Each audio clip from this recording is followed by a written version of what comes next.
뉴스는 끝났다. 뉴스와는 다른 새로운 이야기 뉴스월의 강정입니다. 다음 주 많은 분들이 기다리고 있는 추석 연휴가 시작됩니다. 오늘 뉴스월은 추석을 앞두고 물가 얘기 한번 짚어보겠습니다. 한양대 김광석 겸임 교수 함께합니다. 안녕하세요. 네, 안녕하세요. 반갑습니다. 네. 오랜만에 오셨다 했더니 한 달 주기로 불러주신다 해놓고 그렇게 늦게 부르냐. 네, 이런 한 달 만인 것 같아요. 아 그래요? 한 달밖에 네, 안 됐습니까? 네. 그렇군요. 추석에 내려가십니까? 제가 좀 빨리 왔었으면 하는 마음이셨나 봐요. 자주 오시고 싶으신 마음이 훨씬 납니다. 아, 네. 추석 연휴 때 어디 좀 아, 가십니까? 저 대전까지 내려갑니다. 아, 제가 내려가세요? 대전 출신이에요. 아, 그러세요? 예. 그럼 추석 물가 얘기 조금 더 네. 와닿을 수도 있겠어요? 아, 그럼요. 알겠습니다. 자, 그럼 본격적인 얘기 한번 나눠볼게요. 띄워주세요. 띠링. 자, 오늘은 사실 조금 시나리오를 기반으로 경제 얘기를 한번 풀어보려고 해요. 네. 추석에 이제 귀향길, 고향에 가서 추석을 지낸다는 가정 하에 저희가 일정표를 좀 짜봤습니다. 네. 가격을 보니 이제 처음 먼저 마트에 가서 추석 선물도 사고 장도 봐야 돼요. 네. 자, 요럴 때 이제 갔는데 어머, 물가가 왜 이렇게 올랐지? 이런 생각이 들거든요. 추석 차례 사기 사실 비용이 전년 대비 4% 인하가 됐는데 네. 하지만 체감이 되지 않고 있습니다. 정말 떨어진 겁니까? 네. 그러니까 조사를 했더니 네. 추석 차례상에 들어가는 물품들이 있잖아요. 소고기도 있고 사과도 있고 그러니까 이것저것 다 올랐단 말이에요. 근데 작년 이맘때랑 비교를 해보니까 오히려 같은 물건을 똑같이 담았을 때 비용이 줄어든다라고 이번에 보도자료가 나온 거예요. 네. 줄어드는 이유를 제대로 들여다보면 대부분 다 올랐는데 소고기 값이 좀 잡혔어요. 근데 전년 동월 대비 이 소고기 가격은 많이 떨어졌기 때문에 너무 다행인 거 아닙니까? 다행입니다. 네. 근데 압도적으로 소고기 가격이 전체 비용에서 많은 비중을 차지하잖아요. 네. 사과, 뭐 나머지 감, 뭐 이런 거보다 소고기 가격이 많은 영향을 미칠 거 아니에요. 네. 그러니까 소고기 가격이 떨어졌기 때문에 나머지 대부분의 물건들이 가격이 올랐음에도 불구하고 차례상 비용은 어쨌든 경감된다라는 조사였습니다. 나름의 좀 위안이 되네요. 다른 네. 건 다 좀 올랐는데 어쨌든 핵심인 네. 고기 없으면 또 못 살잖아요. 고기 없으면 안 되잖아요. 차례상에서. 고기에 그러니까요. 조금 떨어져줘서 예. 전반적으로 봤을 땐 토탈 했을 네. 때 좀 합계가 떨어졌다. 네. 근데 농림수산품의 가격이 올랐다. 네. 요거 가격 안정화시킬 방법은 없습니까? 안정화시키기가 정말 쉽지가 않아요. 왜냐하면 지금 이른바 이 공급망 대란인 거거든요. 왜냐하면 추석 성수품 준비를 해야 되니까 채소도 사야죠, 과일도 사야 되죠. 마트에서 장을 봐야 된단 말이에요. 네. 근데 이 제품들이 다 농수산 식품들이 다 홍수 피해를 봤어요. 맞아요. 풍수의 피해를 봤어요. 그러니까 공급량은 현저히 떨어졌는데 매년 추석이 되면 수요가 급증하니까 맞아요. 공급은 부족한데 수요만 늘어나니까 가격이 급등한 겁니다. 그러니까 이런 것을 통제하기가 쉽지 않은데 그래도 농림수산부 입장에서는 이런 고물가 문제를 해결해야 되니까 가장 대표적인 대안 중에 하나는 이런 우리가 차례상에 올리는 그런 성수품들을 대체할 만한 채소나 과일들을 적극적으로 다른 나라로부터 수입하는 거죠. 공급량을 빨리 늘리는 겁니다. 수입. 예, 그런 것들도 굉장히 중요하고요. 네. 또 유통 과정에서 나타나는 이 가격 인상 효과들이 있는데 유통 과정을 좀 축소시킨다든가 해서 결과적으로 소비자가 구매하는 그 가격 자체를 떨어뜨릴 수 있도록 해볼 수는 있겠습니다. 그런 방법들은 존재한다. 네. 알겠습니다. 지금 뭐 소고기 가격이 내렸다 했더니 어떤 분이 우리 집은 소고기 안 먹는데 네. 이분께는 좀 심심한 위로의 말씀드리겠습니다. 그러니까요. 그러니까 안 소고기를 먹는 안 집은 드시는 별로 분. 관계가 없죠. 그러면 그냥 나머지 물건들은 다 올랐으니까 오른 거죠. 오른 거죠. 예. 상대적으로 그렇습니다. 그렇게 느낄 수 있습니다. 자, 그래서 이제 장을 보고 내려가야 돼요. 네. 근데 지금 휘발유 경유 11주 연속 상승. 저 이제 예. 기름 넣으러 갈 때마다 네. 아니 지난주에 이 정도였나? 약간 맞아. 미묘하게 계속 오르니까 예. 야 이거 언제까지 오를까 네. 이런 생각도 들고 좀 걱정도 돼요 사실은. 네. 그래서 지금 올 한 10월까지 기재부에서 유류세 인하를 하겠다고 했는데 추가 연장 가능성도 좀 검토할 거라고 밝혔어요. 네. 어쨌든 이게 정부도 어렵고요. 세수 부족으로. 근데 국민도 어려워요. 그러니까 어려운 국면이니까 조율하기가 쉽지가 않은 겁니다. 그러니까 세수가 부족하니까 네. 당장 뭐 유류세 인하 조치를 또 취소해야 또 세수를 더 많이 확보할 수 있는데 근데 이렇게 고유가 기조가 계속 될 거라고 본다면 네. 그 물가 부담은 고스란히 전개될 거 아니에요. 예를 들면 지금 가솔린 가격이 한 1,800원 정도 된다 그러면 유류세 인하 조치를 하면 한 2,300원까지도 올라갑니다. 그러니까 유류세 인하 조치가 상당히 유류세를 인하시키는 우리에게 부담을 덜 가게 만드는 조치인데 네. 이걸 해줘버리면 서민들은 굉장히 힘들겠죠. 네. 특히 유류가 단순히 뭐 여가를 위해서 사용되는 게 아니라 예를 들면 가장 대표적으로 물류업을 하시는 뭐 트럭 운송업자 같은 경우면 이게 고스란히 삶에 굉장히 큰 충격으로 작용하거든요. 근데 지금 이야기 나누는 이 유류비는 결과적으로 국제 유가에 따라서 움직일 겁니다. 네. 근데 국제 유가가 계속 요동치는 거예요. 90달러를 넘어서 상회했는데 이것은 소위 말하는 원유 생산국들, 사우디아라비아라든가 러시아라든가 오펙 플러스 국가들이 사실 미국 정부에 대해서 다소 견제하는 노력을 해요. 특히 바이든 행정부를 별로 안 좋아합니다. 네. 왜냐하면 트럼프 행정부를 오히려 더 좋아해요. 바이든 행정부는 전기차나 신재생 에너지 이런 걸 주창하니까 산유국들은 별로 안 좋아요. 그러니까 산유국들은 트럼프를 원하는 겁니다. 그러니까 바이든 행정부한테 일종의 외압을 가하기 위해서 국제 유가를 계속 올려놓는 거고요. 정치공학적으로도. 국제 유가를 올려놓으면 물가를 못 잡죠. 네. 그 물가 못 잡으면 서민들은 굉장히 힘들다고 데모하겠죠. 네. 지금 대규모 파업이 진행되고 있지 않습니까? 그러면 당연히 당선되기가 또 어려워지잖아요. 그런 어떤 이 산유국들의 외압도 같이 작용하는 것. 그러다 보니까 국제 유가가 당장 잡히지 않겠구나 하는 전망이 가능하고 이 높은 국제 유가가 계속 지속된다면 소위 우리가 쓰는 기름값은 안 잡히겠구나. 그런 것들을 좀 고려한다면 유류세 인하 조치를 단행하기가 쉽지 않을 것이다. 이렇게 저는 생각을 하고 있습니다. 그렇군요. 결과적으로 들어보면 쉽게 이건 잡히지 않을 것이기 때문에 어쨌든 네. 기재부에서 나서서 또 뭔가 조치를 취해주지 않으면 기름값이 또 올라갈 것이다. 네. 아. 그러니까 유류세 인하 조치를 단행하고 지금 3번, 4번째 연장하고 있는 거거든요. 계속 연장하고 있는 겁니다. 근데 10월 정도가 됐는데 10월 말일 날 유류세 인하 조치가 끝난다. 근데 그때 국제 유가가 만약에 100달러를 향해 가요. 그럼 인하할 수가 없는 거죠. 그러면 막 2,000원, 2,300원 막 가는 거죠. 거기에 유류세 인하 조치를 그냥 철회시켜 버리면 너무나 가혹하니까 네.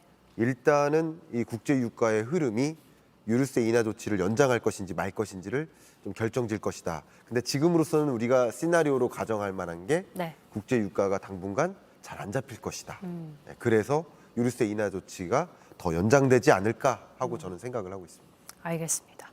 자, 이제 이렇게 기름도 비싼데, 기름값도 비싼데 내려갔어요. 내려갔더니 이제 가족들을 만나죠. 네. 가족들을 만났는데, 저기 이제 삼촌이 예. 오랜만에 뵀는데 낯빛이 어두워요. 네. 최근 이제 중국에서 비즈니스를 하시는데 네. 중국발 경제 위기에 대한 이제 얘기가 나오고 있으니까 낯빛이 어두우세요. 네. 중국 경제 위기 좀 짚어주시죠. 유독 강지영 앵커님의 라이프를 반영한 아니요. 혹시 가상의 시나리오입니다. 친척 가상의. 사촌들 중에 삼촌분들이 아니요. 중국에서 비즈니스를 많이 하죠. 아니요, 다 한국에 계십니다. 다 한국에 계시고. 네네. 네. 의심을 한번 해봤습니다. 근데 저도 네. 정말 많이 기업들을 만나거든요.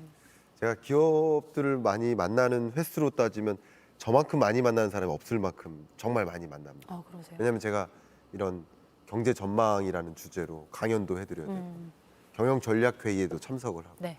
그러면 정말 우리가 만날 만한 대부분의 기업들이 중국과 비즈니스를 하고 있습니다. 네. 수출을 하든 원자재를 사오든 한단 말이에요. 근데 중국 경제가 꼬꾸라지고 있거든요. 중국계의 성장률이 계속 둔화되고 있습니다. 기억하실지 모르겠지만 2000년대 초반까지만 해도 중국 경제 성장률이 한때 14%였어요. 맞아요.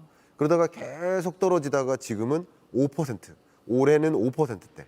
또 내년 전망은 4.5% 수준으로 계속 하향 안정화되고 있어요.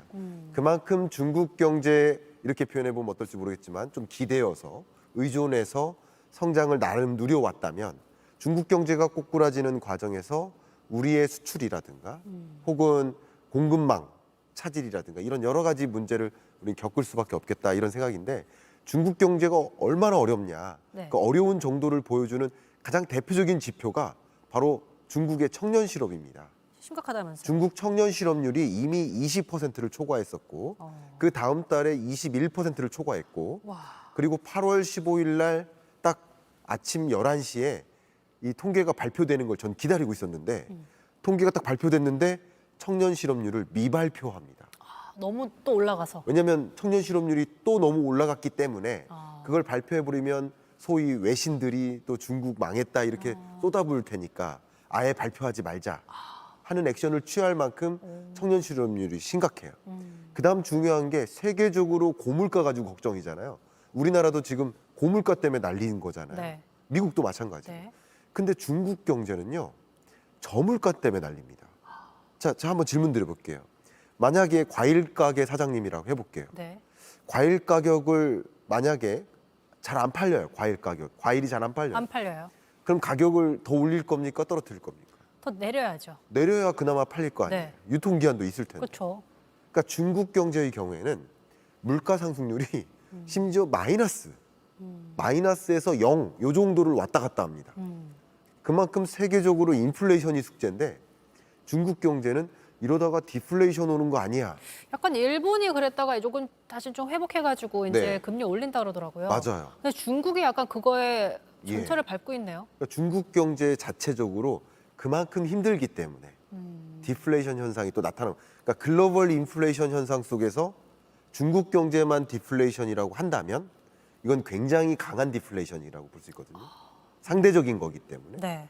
그러니까 뭐 글로벌 인플레이션이다. 예를 들어서 원유 가격 오르고 철강 가격 오르고 알루미늄 가격 오르고 밀 가격 오르니까 우리가 구매하는 여러 물건들의 가격이 오르는 거예요. 근데 중국 경제는 물가 상승률이 마이너스와 0을 왔다 갔다 한다?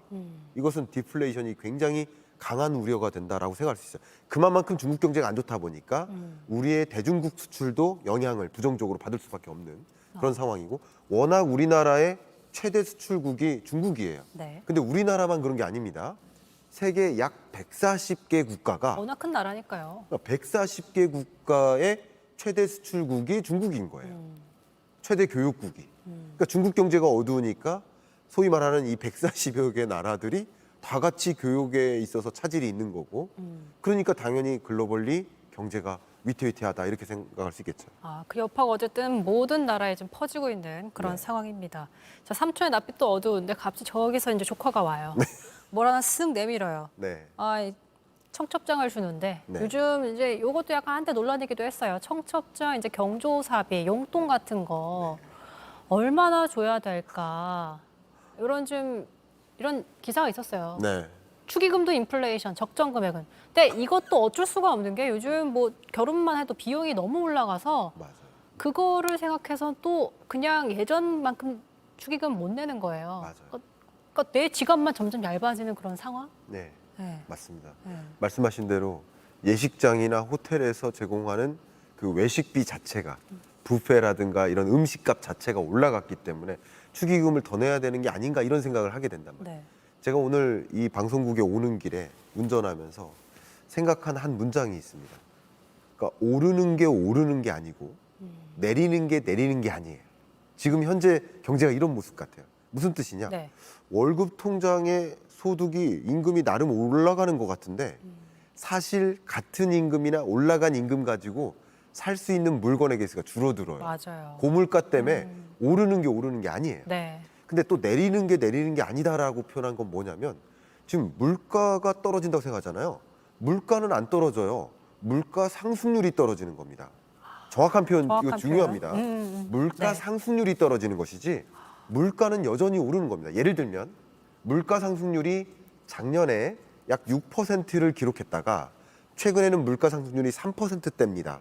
자, 그러면 물가 상승률이 6에서 3%로 떨어졌네라고 생각하는 게 아니라 작년 한 해 동안 6%나 올랐는데 거기에서 3%가 또 오르는 거예요. 가격은 계속 오르는 겁니다. 그러니까 우리의 부담은 가중돼요. 자, 그런 표현을 제가 한 건데 지금 아마 이 추석 연휴 동안에 많은 친척들 만나서 축의금 혹은 뭐 이런 용돈 뭐 이런 요청을 많이 한단 말이에요. 근데 저는 또 어떤 표현을 생각했냐면 약자와 약자의 싸움. 우리 강지영 앵커님도 직장인이기 때문에 네. 월급은 제약적인 건데 그쵸. 그렇죠? 월급이 더 늘어날 리는 없잖아요. 그런데 달라는 용돈의 규모는 더 많아지면 정말 사촌들이 많으면 많을수록 부담이 될 거 아니에요. 네. 그러니까 그런 상황입니다. 네. 네. 그런 사촌이 다행히도 많지 않아서 다행입니다. 다행이네요. 네. 그러니까 그런 발언이 또 위험한 게 뭔지 아세요? 아, 위험합니까? 위험할 수 있어요. 아, 저출산을 조장한다라고. 아니 그렇게까지 갑자기 급발진하시면 아, 그럴 수도 있어요. 아니 아무도 그렇게 생각 안 했는데 아, 그래요? 거기다 저출산 얘기하시니까 이제 무슨 얘기만 하면 네. 저출산을 조장한다고 또 표현하시더라고요. 아, 그래요? 예. 조심해야겠네요. 그게 아닙니다. 근데 사촌의 소위 조카 수가 많으면 많을수록 나가야 될 용돈이 많아지는 거잖아요. 참 이렇게 어려운 국면이니까 참 우리가 모든 게 다 조심스럽고 그런 것 같습니다. 네, 말씀하신 대로 사실 이제 실질 임금이 떨어지기 때문에 네. 네, 저희가 할 수 있는 비용은 지출은 올라가는데 네. 똑같은 돈 안에서 해결해야 되니까 예. 참 팍팍합니다. 그래서 제가 어떤 생각을 했냐면요. 적정 용돈의 규모가 얼마일까? 왜냐하면 둘 다 약자거든요. 이제 조카도 약자고 이 이모 고모도 약자예요. 그래서 저는 어떤 생각을 했냐면 작년에 총 용돈 규모를 예를 들어 10명이 있든 5명이 있든 총 용돈을 30만 원 줬다. 그럼 30만 원을 고정시키는 겁니다. 네. 예, 무조건 30만 원 고정. 그러면 뭐죠? 이 추석 연휴 때 가족들이 다 모이면 그 총량을 n분의 1 하는 겁니다. 아, 고통을 모두 다 분담하자는 거예요. 고통 분담하자. 예. 아예 선포해놓고 예, 얘들아, 이모 고모도 힘들다는 거예요. 올해는 힘드니까 네. 이렇게 동결해놓고 예. 분배해보자. 알겠습니다. 이렇게 해서 해결을 했어요. 네. 그래서 이제 오랜만에 해결은 안 된 것 같은데. 네. 나름의 전략이 있죠. 네. 식당에 나가서 이제 외식을 해야 되는데 요즘 외식 물가 얘기도 참 많습니다. 네. 외식 물가에 사실 이제 뭐 식자재 비용도 많이 올라가 있고 네. 또 최저임금도 올라가다 보니까 여기에 대한 부담이 많아서 네. 외식 가격도 굉장히 올라가고 있습니다. 네. 요 살 얘기 좀 떨린다. 해주시죠. 네. 삼겹살을 이렇게 딱 구워서 젓가락으로 이렇게 잡아 상추에다 올릴 때 삼겹살이 떨려야 되는데 내 살이 떨리는 거예요. 근데 제가 얼마 전에 네. 한 식당에 갔는데 네. 그 식당에서 고기 타면 안 되니까 삼겹살 타면 안 되니까 아깝잖아요. 네. 그래서 많이 하는 방법이 뭐예요? 불판에다가 상추를 깔고 그 위에 삼겹살을 구운 걸 다 올려놓는 거예요. 아, 그래요? 이렇게 많이 하시잖아요. 몰라요. 많이 하시면서 안 하시는 아니 거죠? 저는 몰라요. 몰라요? 네. 네. 어떻게 그렇습니다. 불판에 올려놓는데 그런 방법이 있군요. 사장님이 갑자기 화를 내시는 거예요. 왜냐하면 상추값이 2배나 올랐다. 금값인데. 상추 태우지 마라 이거. 삼겹살도 올랐지만 상추. 앞으로 좋아하시네요. 아닙니다. 상추를 그렇게 낭비하시다니. 네, 그래서 상추 안 먹겠다고 그냥 소금 찍어 먹고 그랬었습니다. 자, 네. 밥도 이렇게 먹었는데 요즘 뭐 사실 뭐 밥뿐만이 아니라 나가서 하는 문화활동비라든지 대표적으로 제가 이제 영화를 갖고 왔어요. 네. 영화표 가격도 많이 올랐어요, 정말. 많이 그래서 매출도 좀 타격을 입었다는 얘기도 있더라고요. 맞습니다. 그러니까 영화 혹은 우리가 코로나19에 가장 충격을 경험했던 산업군이 뭘까요? 바로 영화 산업, 또 여행 산업, 관광 산업, 또 면세점업 이쪽이 코로나19에 직격탄을 받았어요. 네. 다 직격탄을 받은 게 아닙니다. 기회를 본 경우도 많이 있기 때문에. 근데 이 직격탄을 받았던 그 영화 산업이 이제 2020년, 21년 이후에 직격탄을 받았죠. 그다음에 마스크를 이제 벗고 좀 거리두기 조치를 좀 해제하는 과정에서 이제 객석이 좀 채워지기 시작하는 거예요. 그러면 그동안의 어떤 결손 부분을 만회하려고 노력하잖아요. 그렇죠. 그러다 보니까 가격을 올리는 거예요. 아, 물론 이것저것 다 오르는데 뭐 영화 티켓 가격만 안 올릴 수도 없는 입장이기도 하고요. 그런 것들이 반영되다 보니까 여러분들이 그냥 우리 영화 한 편 볼까? 뭐 이렇게 생각했던 분들이 영화 보고 와서 울어요. 장르가 그 새드 엔딩도 아닌데 울면서 나와요. 왜냐하면 지출이 너무 많아서 영화 티켓 값에 팝콘 값에 네, 그런 거 좀 먹으면 하면 한 4, 5만 원 나와요. 그러니까 네. 울어요. 이제 코미디 영화를 봤는데 울면서 나와. 혼자 봐서 그러신 거 아니에요? 오늘 좀 개그가 통하나 보죠? 혼자 보셔서 눈물 나는 거 아니에요? 외롭게. 대답하지 않으시네요. 알겠습니다. 네. 아무튼 저희가 사실 뭐 정말 이렇게 계속해서 물가 오르고 비싸고 돈 버는 건 한정돼 있고 이런 얘기를 좀 나눠봤는데 사실 저희가 정말 그냥 추석 때 펼쳐질 상황을 한번 시나리오를 두고 네. 얘기를 나눠봤습니다. 이쯤에서 이제 저희가 퀴즈 드리겠습니다.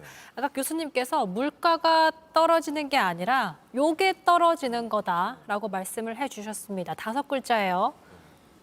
힌트 드리면 물가 땡땡땡. 요거 총 5글자 남겨주시면 저희가 영화표, 이 비싼 물가 시대 영화표 2매를 보내드리겠습니다. 요거 추석 때 보시면 좀 좋지 않을까요? 소고기 주시면 안 되나요? 소고기는 아까 소고기 못 드신다는. 소고기는 아니 아까 소고기가 가격이 떨어졌다고 말씀하셨잖아요. 네. 소고기는 여러분들이 사 드시면 그래요? 좋지 않을까 이번 기회에 그거 만끽해야죠. 네. 네, 좋잖아요. 네. 알겠습니다. 자, 저희가 좀 들어온 댓글 한번 살펴보겠습니다. 질문도 많을 것 같고요. 요즘 진짜 저희 얘기에 정말 많은 분들이 공감해 주시는 것 같아요. 네. 영화표 얘기 정말 많이 나오고 있고요. 그렇군요. 상추값도 너무 비싸고. 맞아요. 네. 정말 460여 가지 소비 품목이거든요. 네. 물가 조사할 때 제일 많이 오른 게 뭔지 아세요? 최근에? 최근에요? 예. 그게 상추예요. 아, 그래요? 그러니까 그 식당 아주머니께서 맞는 말 하셨네요. 화낼 만한 상황인 거예요. 왜냐면 그래서 또 바로 저는 소금 찍어 먹었다니까. 상추 같은 거 사실 이제 리필해 주세요. 그럼 사실 리필해 주는 품목이기 때문에 그렇죠. 더 부담스러울 수밖에 없죠. 그래서 네. 요즘 뭐 파절이가 더 많이 나온다 이런 얘기도 있어요. 고통을 분담해야 되는. 짱구는 몸반전님이 이제 선풍기 없어도 되겠네요, 교수님. 날씨가 이제 서늘해지니까. 아. 선풍기 놓고 오셨네요? 날씨가 서늘해져. 가디건 입고 오시고. 날씨가 많이 바뀌었습니다. 제크님의 댓글을 한번 읽어주시면 좋을 것 같아요. 아, 뭐 읽어주시죠. 여기 써 있는데요. 양송이 제크님. 제가 빨리 올라가서 못 봤습니다. 넘어갔잖아요.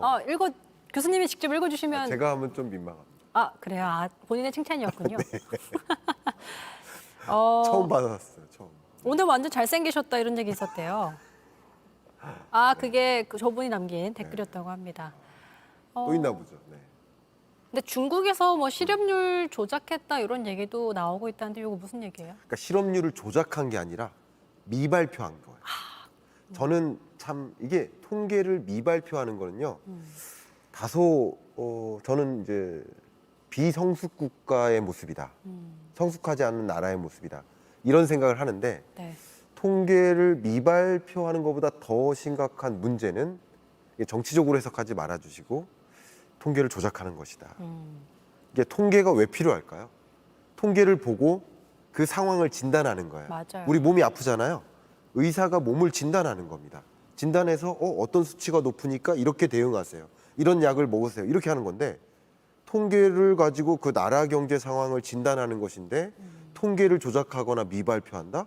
이건 굉장히 미성숙한 국가의 모습이라고 볼 수 있습니다. 왜냐하면 그 통계를 보면서 그 중국에 있는 여러 학자들이 중요한 목소리를 내고 이렇게 우리 실업 문제 해결해야 되고 이렇게 제안할 수 있는 건데 네. 통계 자체를 확인할 수 없으면 골대가 없는데 어떻게 골을 넣고 누가 골 넣었다고 할 수 있어요. 어쨌든 통계 객관적인 중요하죠. 지표라고 할 수 있는 통계를 기반으로 사실 뭐 전략 같은 걸 짜는 거기 때문에 네. 굉장히 중요한 건 정확한 통계겠죠. 중국도 그렇고요. 자, 영화 안 본다. 너무 비싸서 안 본다. 이런 네. 얘기도 좀 들려오고 있습니다. 정답자가 좀 나왔습니다. 오늘 정답은 무엇이죠? 물가 상승률입니다. 네, 홍함님께서 네. 물가 상승률 맞춰주셨습니다. 이분께 추석 영화 보시라고 영화표 2매 보내드리겠습니다. 자, 오늘 좀 저희가 시나리오를 기반으로 추석에 관한 얘기를, 경제적인 얘기를 좀 나눠봤습니다. 여러분들께도 유익한 시간 되었길 바라면서 저희는 내일 더 새로운 이야기로 돌아올게요. 시청해주신 여러분 고맙습니다. 안녕.